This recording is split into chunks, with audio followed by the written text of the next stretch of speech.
नमस्कार, आप देख रहे हैं खबर तो समझिए और आपके साथ मैं हूं विवेक। झारखंड के चाईबासा में आईईडी ब्लास्ट में शहीद हुए 3 जवानों को रांची के टेंडरग्राम स्थित झारखंड जगुआर मुख्यालय में श्रद्धांजलि दी गई। झारखंड के मुख्यमंत्री हेमंत सोरेन, मुख्य सचिव, गृह सचिव, डीजीपी समेत तमाम आला अधिकारियों ने शहीदों को श्रद्धांजलि दी और सभी की आंखें नम थी, लेकिन गर्व से सीना चौड़ा था अपने वीर जवानों की बहादुरी पर। तो ये तस्वीरें हम आपको दिखा रहे हैं। जगुआर मुख्यालय में श्रद्धांजलि दी गई, जहां मुख्यमंत्री मौजूद थे। उन्होंने सपूतों को नमन किया, अपनी श्रद्धांजलि दी और ये तस्वीरें हम आपको दिखा रहे हैं। और तमाम आला अधिकारी इस मौके पर मौजूद थे। उन जवानों के चेहरों को देखते हुए मुख्यमंत्री, और ये अंतिम दर्शन का पल जब मुख्यमंत्री वहां पर पहुंचे थे शहीद जवानों की शहादत को नमन करने, सलाम करने। तो सीएम हेमंत सोरेन को आप देख पा रहे हैं। नक्सलियों को नेस्तनाबूद करने की अब सरकार ने ठान ली है। मुख्यमंत्री ने ही भी कहा है कि उनकी ही भाषा में जवाब देना होगा, क्योंकि बहुत हो गया। और जिस तरीके से नक्सली जाल बिछाकर जवानों पर आक्रमण कर रहे हैं, जवानों को निशाना बना रहे हैं, यह कहीं ना कहीं उनकी कमजोरी का परिचायक है।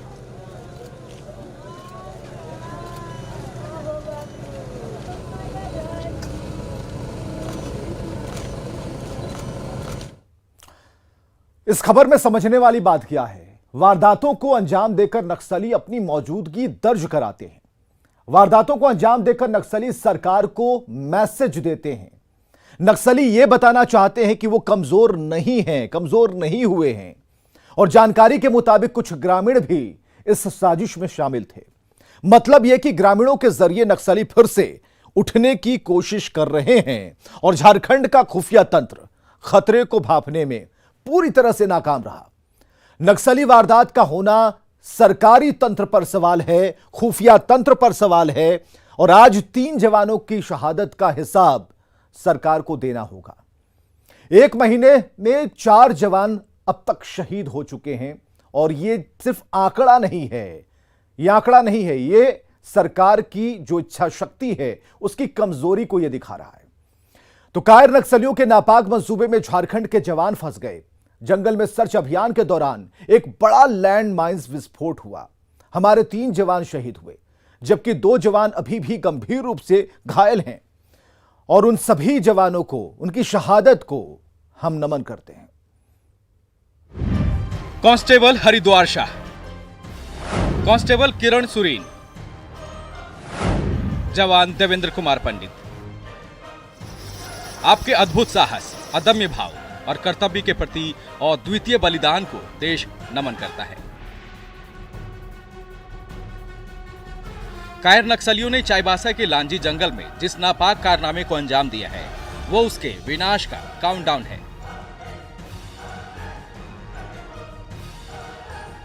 देश के लिए आपका शौर्य, अमरत्व को प्राप्त हुआ है।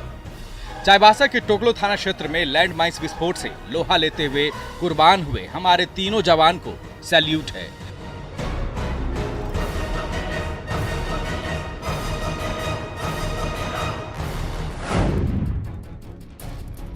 सैल्यूट है इस मां की ममता को, सैल्यूट है इस पिता के संबल को। देश के लिए शूरवीर बेटा देने वाले इस मां बाप की आंखों से आज आंसू नहीं बल्कि अंगारे बरस रहे हैं।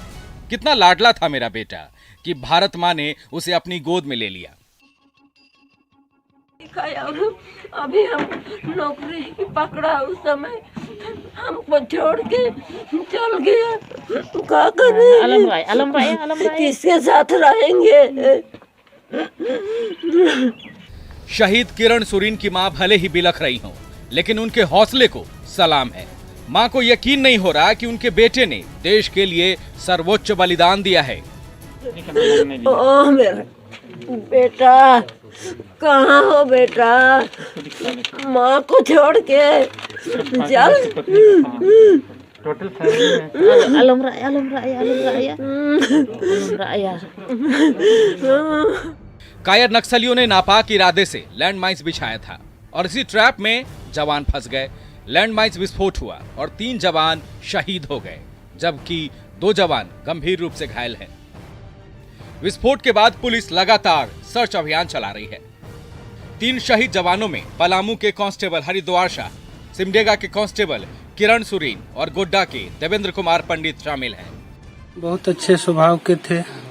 देश के प्रति मर मिटने का जुनून था उसमें। शुरू से लक्ष्य था कि देश को बचाए, पुलिस बनने का योग्य थे। उनके अंदर एक सबसे बड़ी ईमानदारी की भावनाएं थी। वहीं खूंटी के दीप टोपनो और लातेहार के निकू उरांव की हालत गंभीर है। सभी घायल जवानों को चाईबासा से एयरलिफ्ट कर रांची लाया गया, जहां मेडिका में सभी का इलाज चल रहा है। ये जो लैंडमाइन है या आईडी है, ये लगाया ही जाता है कि अभियान के दौरान जो पुलिस मूवमेंट हो उसको रोका जाए। तो अभियान हमारा जारी है। इसी अभियान के तहत ये घटना हुई है।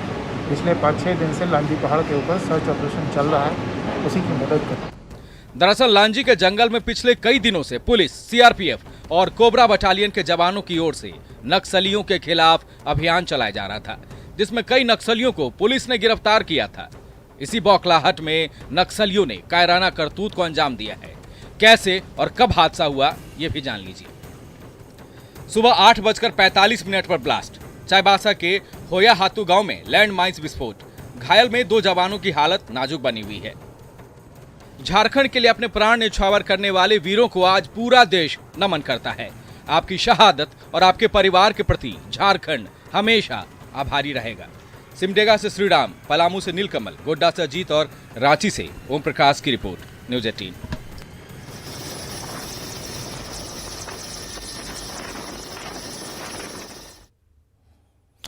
संबल की जरूरत है उस परिवार को जिसने अपना बेटा खोया, जिसने उस वीर को खोया, जिसने उस सपूत को खोया।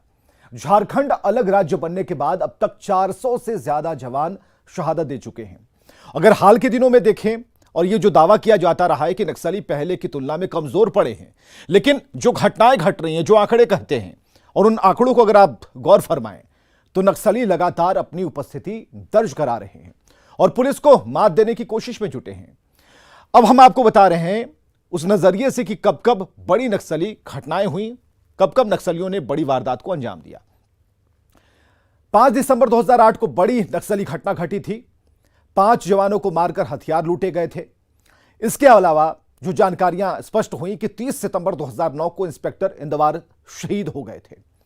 2 जुलाई 2013 को एसपी अमरजीत बलिहार शहीद हुए और 30 जून 2008 को डीएसपी प्रमोद कुमार पर हमला हुआ। अब नक्सलियों की करतूत बढ़ रही थी। 5 दिसंबर 2008 को एक बड़ी घटना घटी नक्सली वारदात के तौर पर। 5 जवानों को मारकर नक्सलियों ने हथियार उनके लूट लिए। 30 सितंबर 2009 को इंस्पेक्टर इंदवार शहीद हुए। तो एक लंबी फहरिस्त है जब जब नक्सलियों ने अपनी उपस्थिति दर्ज कराई और जवानों ने शहादत दी, और हर बार फूल मालाओं से उन्हें नम आंखों से विदाई दी गई। लेकिन वो सूचना तंत्र कहां था जिसके जरिए हम नक्सलियों पर भारी पड़ते, इसका कुछ भी पता नहीं है। चलिए बिहार की बात करते हैं। क्राइम कंट्रोल के लिए बीजेपी विधायक ने यूपी मॉडल को अपनाने की मांग की और बीजेपी विधायक पवन जायसवाल ने मांग की है कि उत्तर प्रदेश की तर्ज पर बिहार में भी पेशेवर अपराधियों की गाड़ी पलटनी जरूरी है और तभी अपराध और अपराधियों पर लगाम लगेगा। पवन जायसवाल का साथ दिया है जेडीयू विधायक डॉक्टर संजीव कुमार ने, अपना सपोर्ट दिया इस बयान पर, और इसके बाद राजनीतिक बहस छिड़ गई है। अब बिहार में पलटेगी अपराधियों की गाड़ी।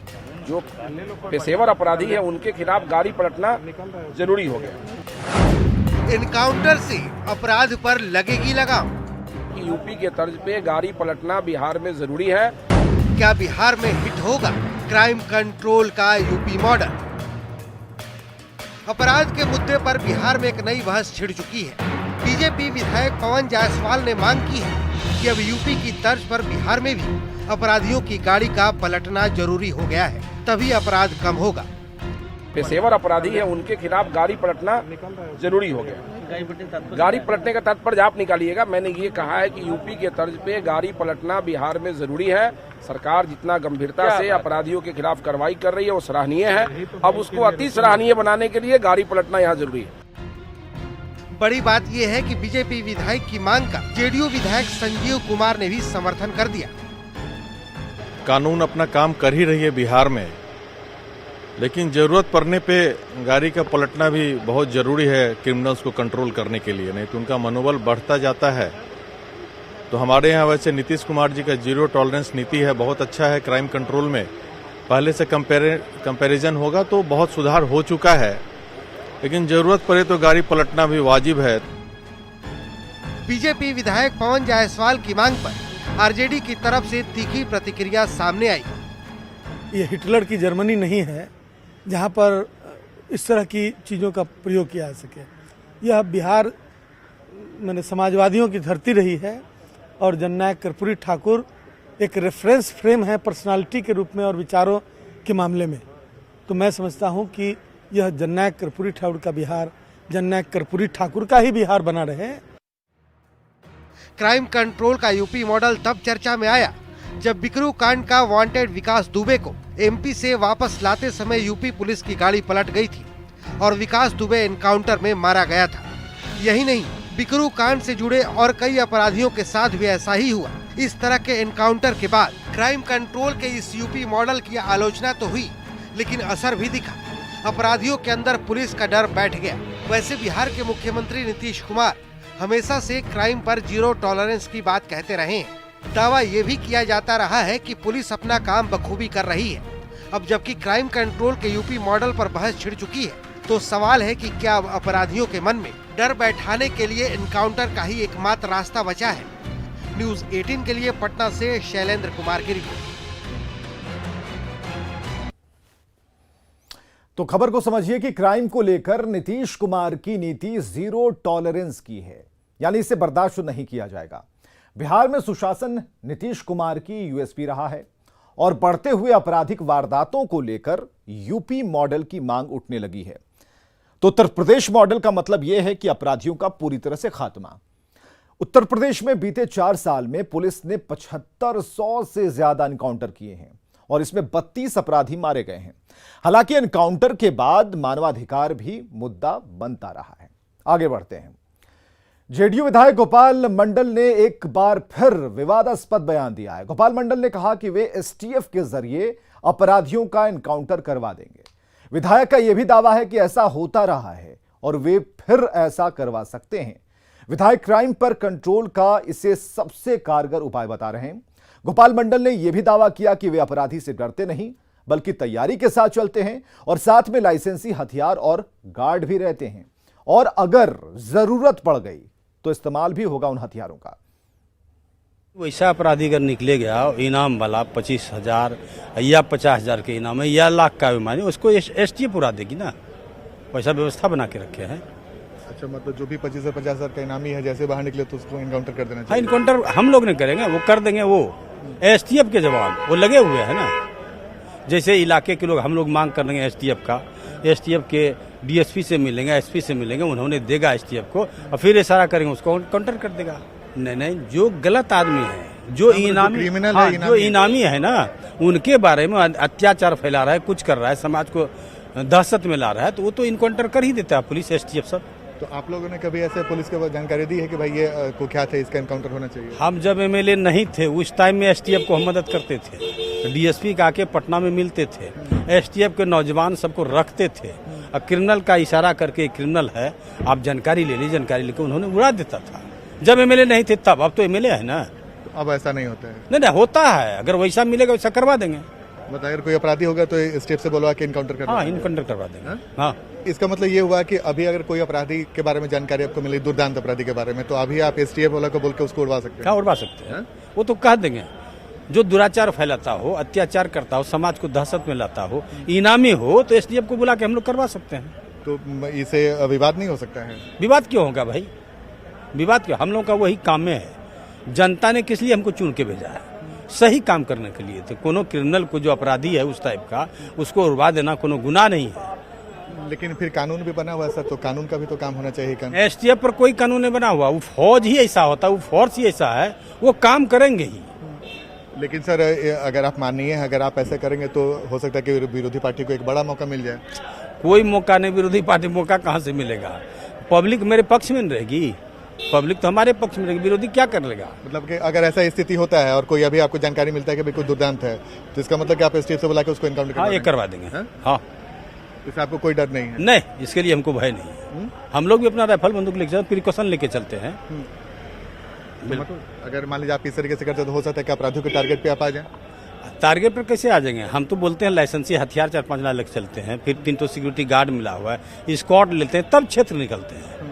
तो फिर अगर सामने में आ जाएगी अपराधी, वो अत्याचार करना चाहेगा तो थोड़ा हम ये देखेंगे, वो गोली चलाएगा, पहले हम गोली चला देंगे। मतलब अगर ऐसे नौबत आ गई तो आप भी गोली चला सकते हैं? आप भी गोली चला सकते हैं, इसमें दो मत नहीं है। मर नहीं है ना जाएंगे भाई, वो मार देगा, हम इंतजार करेंगे, मारेंगे वो तो पहले उनको हम गिरा देंगे। तो मतलब इसी मॉडल पे पूरे बिहार में अपराध रुक सकते हैं? हाँ, रुक सकता है, रुका हुआ है। तो जेडीयू विधायक हैं गोपाल मंडल, इन्होंने साफ कर दिया कि अगर कोई इनामी क्रिमिनल हो, अगर इन्हें जानकारी मिलेगी वो एसटीएफ को जानकारी देंगे और एसटीएफ से उसे उड़वा देंगे, इनकाउंटर करवा देंगे। ये बड़ा बयान है, विवादास्पद बयान है, लेकिन जेडीयू विधायक ने ठोक कर कहा कि अगर ऐसी स्थिति होती है तो मैं वैसे क्रिमिनल को एसटीएफ के माध्यम से उड़वा दूंगा। कैमरामैन दीपक के साथ आनंद अमृतराज, न्यूज 18 नेटवर्क, पटना। चलिए, गोपाल मंडल की बात और इस पर विवाद ये अलग बात है, लेकिन किसे उड़वाएंगे एसटीएफ से? इधर नवादा में अपराधियों ने बैंक में घुसकर दिन दहाड़े 14,45,000 रुपए लूट लिए, उनका कुछ पता नहीं है। और बस्ती बिघा की एक घटना है जहां दक्षिण बिहार ग्रामीण बैंक में यह वारदात हुई है। 2 दिन में 2 घटनाएं, वो भी पैसों की लूट की। रिपोर्ट देखिए।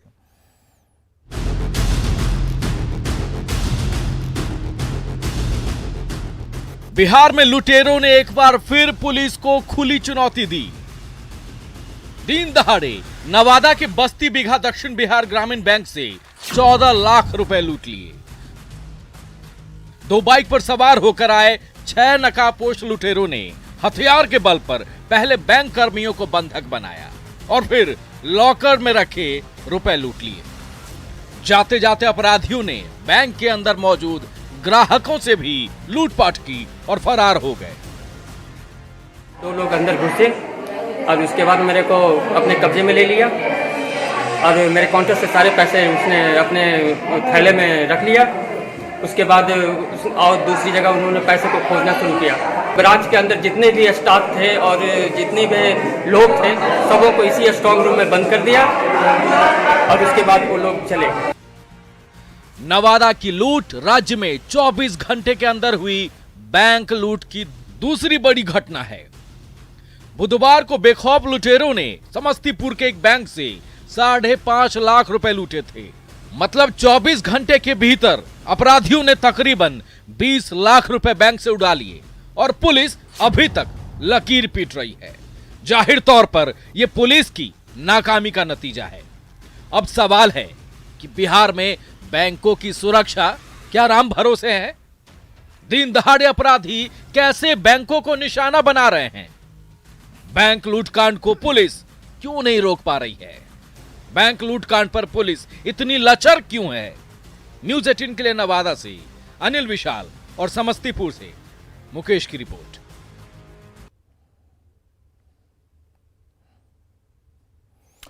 तो पिछले 2 दिनों में 3 लूट की वारदात हुई है और 24 घंटे की अगर बात करें तो 2 बैंकों को निशाना अपराधियों ने बनाया है। और पिछले अगर 3 महीने की अगर बात कर लें तो बैंक लूट की बड़ी वारदातों पर अगर नजर फरमा लीजिए तो 3 मार्च से शुरू करते हैं।